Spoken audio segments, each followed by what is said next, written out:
1978 não foi uma Copa como as outras, não pelo futebol apenas, mas pelo contexto político em que ela aconteceu. Uma ditadura militar usou o futebol como propaganda de poder, e no centro de tudo, a Argentina foi campeã. E quando você entender o que rolou nos bastidores daquele Mundial, você verá aquela Copa com outros olhos. O ano era 1978.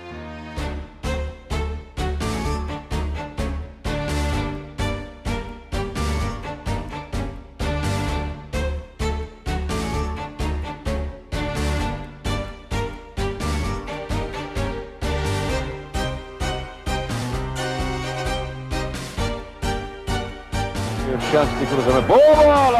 Opa! Brasil! A sede foi um país sul-americano, a própria Argentina. E o período foi do dia 1º até dia 25 de junho de 1978. E a própria Argentina vivia um período turbulento, já que o país estava sob uma ditadura militar desde 1976. O governo utilizou o futebol como ferramenta de propaganda nacional e havia tensões internas e denúncias de violações de direitos humanos. É impossível falar dessa Copa de 1978 sem entender o clima político desse país. Para muitos argentinos, a vitória foi algo que transcendia o esporte.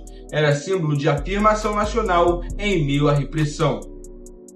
A Copa contou com 16 seleções novamente. Na primeira fase, 4 grupos de 4 seleções. Os 2 primeiros avançavam. Na segunda, também em grupos, tínhamos 2 de 4 seleções. Os líderes de cada grupo disputavam a final. Os segundos colocados disputavam o terceiro lugar. Esse formato começou a ser usado em 1974, na Copa anterior. Antes disso, tinha sido um formato semelhante, só que na segunda fase não era grupos, era mata-mata direto até a final. A seleção brasileira de futebol chegou como uma das favoritas, mas 1978 foi uma transição de geração, já que muitos craques das Copas anteriores, como de 74, 70 e 66, ou não estavam em condições de jogo, ou apenas tinham pendurado as chuteiras mesmo. Então os nossos craques mais relevantes eram Roberto Rivelino, campeão do tricampeonato da seleção brasileira em 70, Paulo César Caju, Éder, Liceu, mas enfim, comparando com as últimas que nós tínhamos,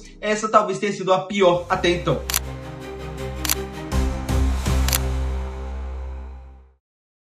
Começa a primeira fase para a amarelinha. E se antes era favoritaça a título, Jair mostraria insegurança, já que no primeiro jogo foi um empate em 1-1 contra a Suécia, com o nosso gol sendo de Reinaldo de falta. Na segunda partida, empate sem gols contra a Espanha, defesa sólida, mas o Brasil precisava vencer para a classificação e acabou conquistando essa vitória em cima da Austrália, mas com apenas um gol, Roberto Dinamite. O Brasil passou em segundo lugar em seu grupo, sem perder um único jogo, mas mesmo assim a torcida queria mais, o futebol ainda mais potente. Na segunda rodada, logo no seu primeiro jogo, 3-0 contra o Peru, 2 gols de Disseu e um de um cara que estava começando a se consolidar no futebol brasileiro, chamado Zico. Na segunda partida, contra a Argentina, um jogo duro, físico e equilibrado, um empate, 0-0. E na terceira, 3-1 contra a Polônia. Nelinho e Roberto Dinamite brilharam. Mesmo sem derrotas, o Brasil não foi à final por causa do saldo de gols. Na disputa do terceiro lugar, contra a Itália, venceram por 2-1, com gols de Nelinho e Disseu. Nelinho, chance de cruzamento. Boa bola! Opa! Brasil empata o jogo. Nelinho! Pegou um efeito extraordinário essa bola de Nelinho. Vejam pela repetição. Ele bate, a bola pega um efeito danado, faz um giro e engana Zofi. O Brasil empata Nelinho. O Brasil terminou em terceiro lugar, invicto e com futebol de alto nível. O início da Argentina foi na primeira fase e no seu primeiro jogo enfrentando a Hungria e vencendo ela por 2-1. Um início importante que mostrava que estava tendo um bom futebol. Mas só melhorou mais ainda quando na segunda rodada, enfrentando a França, que era uma seleção muito boa na época, acabou vencendo por também 2-1. Uma vitória que garantiu confiança. Na terceira rodada, perdeu para a mesma Itália, que perderia mais à frente para o Brasil na disputa de terceiro lugar, derrapada na fase final. Mesmo com a derrota, a Argentina avançou para a segunda fase. E lá, no seu primeiro jogo, enfrentou a Polônia. Venceu por 2-0. 2 gols de Mário Kempes. Filou brilhou no gol. Era ali que a Argentina mostrava a sua força. Quando falamos da seleção brasileira, consequentemente falamos do dia em que eles se enfrentaram na segunda rodada no segundo jogo. E foi um jogo tenso, sem muitos espaços, enfim, já comentamos. Ninguém conseguiu tirar o 0 do placar. No último jogo da Argentina nessa segunda fase, na terceira rodada, eles iriam enfrentar a seleção peruana. E esse se tornou o jogo mais memorável deles nessa Copa. Para ir à final, a Argentina precisava vencer por pelo menos 4 gols de diferença. E venceu por nada mais nada menos que 6-0. Foi uma exibição ofensiva e dominante. Esse 6-0 ficou sob suspeita histórica. A Argentina entrou sabendo que precisava ganhar por 4 gols de diferença. A FIFA alterou os horários dos jogos para favorecer a estratégia de classificação.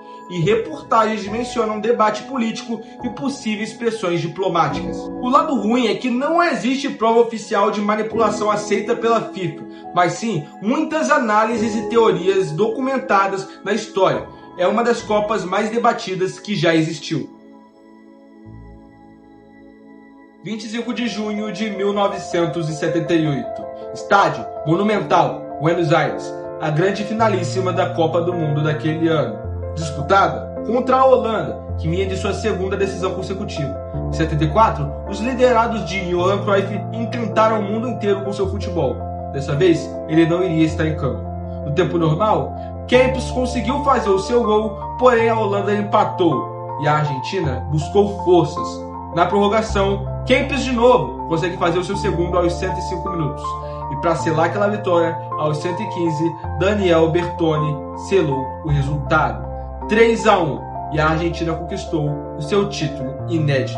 O artilheiro foi Mário Kempes, ele mesmo que fez 2 gols na final, com 6 gols.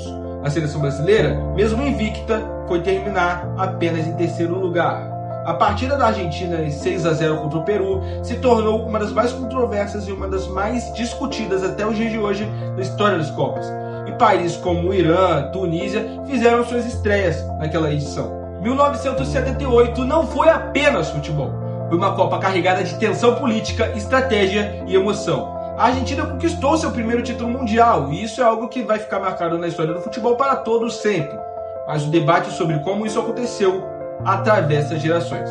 Para você, torcedor, o que mais te impressionou sobre essa Copa do Mundo? O fato da Argentina ter sediado essa Copa, mesmo em meio a uma guerra civil não, né? Ditadura militar, ou até mesmo o fato de que pode ser que ela tenha vencido de um jeito meio ilegal, que só aumentaria cada vez mais o estereótipo de argentino que é meio chato, entende?